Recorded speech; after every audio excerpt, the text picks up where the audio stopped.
की बात कर लेते हैं भाई, कितने तरीके के एयर ब्लास्ट सर्किट ब्रेकर हो सकते हैं। तो जो एयर ब्लास्ट सर्किट, अब देखो एक इंपॉर्टेंट क्वेश्चन आता है यार, एयर ब्लास्ट में क्या तुम टाइप ला रहे हो? एयर ब्लास्ट मतलब air blast, high pressure air का ब्लास्ट कर रहे हैं? तो नहीं, वहां पर भी टाइप्स हैं। अब टाइप क्या है? ऑन द बेसिस ऑफ, देखो हमेशा याद रखना, मैं हमेशा अपने स्टूडेंट को बताता हूँ कि जब भी आप टाइप्स पढ़ो किसी भी चीज के, तो पहला क्वेश्चन ये होना चाहिए कि किस बेसिस पर हमने उनको कैटेगराइज करा है। तो air blast circuit breaker categorise करे गए on the basis of direction of air blast, कि भैया कहाँ से डायरेक्शन, मतलब एयर ब्लास्ट हो कहाँ से रहा है। तो जैसे फॉर एग्जांपल, जैसे यहाँ पे मैंने ये बी राम की बुक से उठाया ये डायग्राम मैंने, है ना, वहाँ पे जाके देख सकते हो। तो 3 तरीके के जैसे एयर ब्लास्ट सर्किट ब्रेकर होते हैं। एक में क्या होगा कि भैया ये कॉन्टैक्ट इस तरीके से एक्सियली खुलेंगे और यहाँ से धमाका आएगा क्रॉस, तो ये होगा क्रॉस ब्लास्ट, मतलब क्रॉस इस तरीके से क्रॉस कंपोनेंट, मतलब क्रॉस से एयर आ रही, समझ में आ रही बात ये। तो एयर ब्लास्ट सर्किट ब्रेकर इस तरीके से ओपन हुए और वर्टिकली हवा यहाँ पे सारे आर्किंग को उड़ा ले गई, ये हो गया आपका क्रॉस।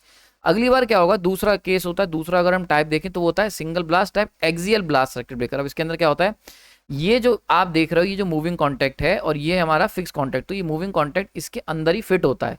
जब हमें ओपन करना होता है तो इस मूविंग कॉन्टैक्ट को हम नीचे की तरफ खींचते हैं। अब जैसे नीचे तरफ खींचोगे तो यहाँ से एयर एंटर करती है हाई प्रेशर में, मतलब इसी एक्सिस में। अब क्योंकि एक्सिस में ही एंटर कर रही तो इसे एक्सियल ब्लास्ट कहते हैं, मतलब जो सर्किट ब्रेकर के मूवमेंट की एक्सिस है उसी से हाई ब्लास्ट की, हाई प्रेशर की एयर जो होगी वो एंटर कर रही है और यहाँ से निकल जाएगी, तो इसे हम कहते हैं एक्सियल ब्लास्ट। तीसरा होता है यहाँ पर डबल ब्लास्ट। डबल ब्लास्ट मतलब रेडियल भी है और एक्सियल भी है। तो इसके अंदर क्या होता है, ये जो दोनों कॉन्टैक्ट होते हैं ये आपस में इस तरीके से चिपटे हुए होते हैं। जैसे ही तुम इसको ओपन करते हो, सर्किट ब्रेकर जैसे ही ओपन करोगे तो एयर जो होगी यहाँ से ऐसे भी फ्लो करेगी, मतलब ये ऊपर नीचे चारों तरफ से, यानी डबल ब्लास्ट हो रहा है। तो ऊपर भी हवा दौड़ रही है और नीचे ही हवा दौड़ रही है, दोनों तरफ से एयर जो होगी वो आती है, पिक्चर के अंदर एंट्री करेगी तो आर को पूरा तहस नहस कर देगी। तो इसको कहते हैं डबल ब्लास्ट, ठीक है, radial blast, axial blast, double blast, axial blast circuit breaker, ठीक है, क्लियर हो रहा है यहाँ पर। अब डबल ब्लास्ट में भी एक्सियल क्यों है, बिकॉज अराउंड द एक्सिस ही है भाई, जिस एक्सिस पे हम ओपन कर रहे हैं उधर ही हो रहा है। डबल क्यों कह रहे हैं, क्योंकि इसके अंदर अगर देखोगे तो यहाँ से एयर इधर निकल जा रही, एक ही तरफ है। यहाँ पर क्या है, इधर भी एयर निकल रही है और इधर भी एयर निकल रही है, तो दोनों तरफ एयर का मूवमेंट हो रहा है, ठीक है, तो डबल ब्लास्ट हम लोग कह देते हैं। अब क्रॉस ब्लास्ट जो सबसे पहला वाला बताया था, इसी का क्रॉस ब्लास्ट अगर हम ध्यान से देखें तो यही हम लोगों ने ऊपर भी इसका मेन फिगर में भी यूज करा है, जो वो भी क्रॉस ब्लास्ट ही है।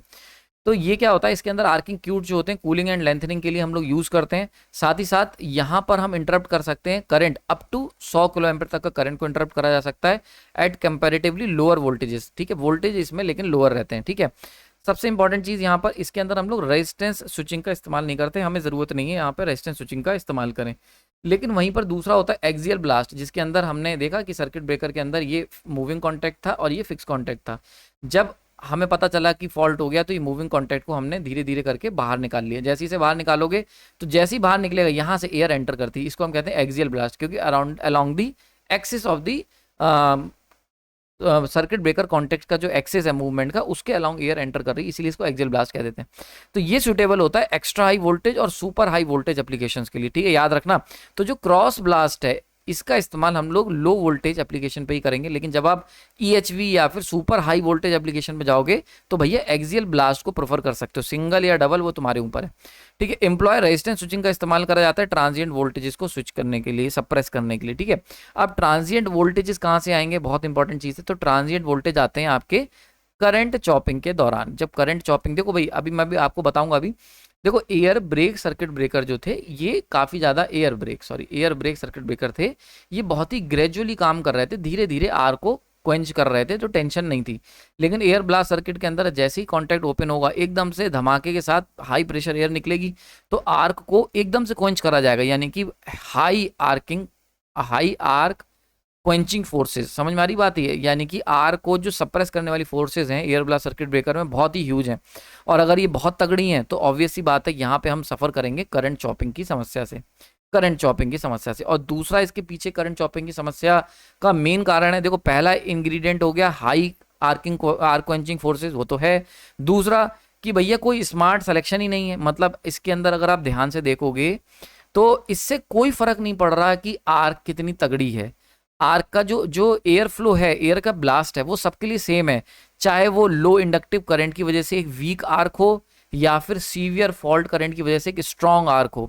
यानी कि आर्क पतली है, तगड़ी है, मोटी, कोई मतलब नहीं, हथौड़ा सेम है हमारे पास, मैंने बताया था ना करंट चॉपिंग में।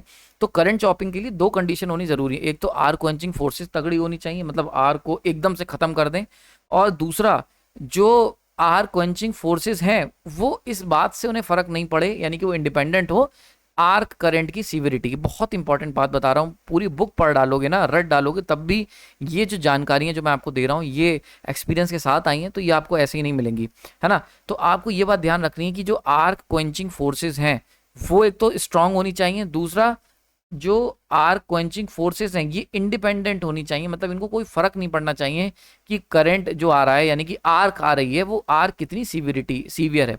तो आर की सीवियरिटी से फर्क नहीं पड़ रहा, बिल्कुल सही बात है, एयर हाई प्रेशर पे है, वही सेम ब्लास्ट हल्की आर के लिए भी होगा, हैवी आर के लिए भी होगा, है ना। तो आर की सीवियरिटी का कोई लेना देना नहीं है, तो इसीलिए यहाँ पर आर करंट चॉपिंग की समस्या आएगी। अब देखो अगर लो वोल्टेज के साथ डील कर रहे हो तो हमें यहाँ पर रेजिस्टेंस स्विचिंग की कोई खास जरूरत नहीं है, करंट चॉपिंग आएगी तब भी वोल्टेज का जो सर्ज आएगा। देखो करंट चॉपिंग में मैंने आपको बता के वेवफॉर्म बना के बताया था कि करंट जब इस तरीके से चॉप डाउन होगी तो वोल्टेज को अगर सेकोगे तो वोल्टेज जो होगा एकदम से ऐसे स्पाइक आएंगे वोल्टेज के अंदर, ये तो ये जो वोल्टेज के स्पाइक्स आएंगे, ये वोल्टेज के स्पाइक जो है अगर लो वोल्टेज पे काम करोगे तो इतना उसके ऊपर ध्यान नहीं दिया जाता है, यानी कि अगर हम बात करते हैं लोअर वोल्टेजेस की तो यहाँ इतनी टेंशन नहीं है क्रॉस ब्लास्ट में, इसीलिए हमने यहाँ पर रेजिस्टेंस स्विचिंग का इस्तेमाल नहीं करा था, डोंट एम्प्लॉय लिखा हुआ है। लेकिन अगर हम बात करते हैं एक्सियल ब्लास्ट की जो कि ईएचवी और सुपर हाई वोल्टेजेस के लिए यूज की जा रही है, अल्ट्रा हाई वोल्टेज ईएचवी के लिए यूज कर रहे हैं, तो ऐसी कंडीशन में क्या होगा, यहाँ पर होंगे हमारे आर वोल्टेज के स्पाइक्स आएंगे, ऑब्वियस सी बात है वोल्टेज स्पाइक, और ये जो वोल्टेज स्पाइक आएंगे इन्हीं को खत्म करने के लिए, इनको सप्रेस करने के लिए वी नीड रेजिस्टेंस स्विचिंग। याद आ गया, रेजिस्टेंस स्विचिंग का एप्लीकेशन ही मैंने आपको बताया था कि मेन एप्लीकेशन यही होता है कि जो ट्रांजिएंट वोल्टेज आते हैं ड्यूरिंग द करंट चॉपिंग या और भी किसी वजहों से उनको सप्रेस करने का काम करता है, उनको फ्लैटन आउट करने का काम करता है, ठीक है। तो रेजिस्टेंस स्विचिंग का इस्तेमाल करा जाता है एक्सियल ब्लास्ट के अंदर।